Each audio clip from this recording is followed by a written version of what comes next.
Skin to skin helps your baby's digestive system mature. With the demands of each day, prepping yourself and your baby for skin to skin might seem like an activity that can wait. But if you can make space for it, it's so worth it. The incredible physiological benefits for babies include helping their digestive systems mature, reducing the amount of crying, improving sleep, promoting weight gain, improving immunity, and accelerating brain development. Most importantly, oxytocin, aka feel-good hormones, is released for both of you when you and your baby have direct skin contact.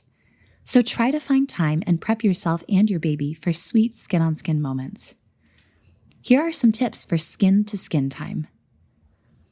Get your baby down to just a dry diaper. Take your shirt off and place your baby on your chest, your bare skin touching your little one's bare skin. Before you get undressed, try to remember to use the bathroom and get a glass of water and anything else you want handy in case your baby falls asleep and you want to relax together.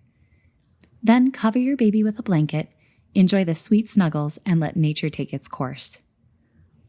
Try taking a bath with your baby. Make sure to have towels ready on the floor within reach before you get in.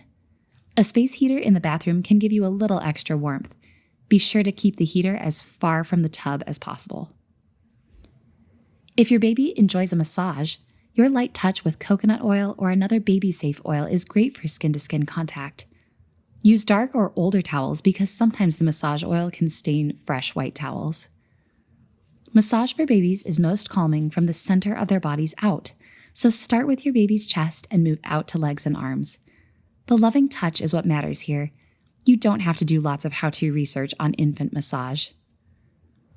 Try skin-to-skin as a tummy time activity. Because of the rooting reflex, this works best if your baby has already been fed. Skin-to-skin time is great for moms, dads, caregivers, and even supervised siblings.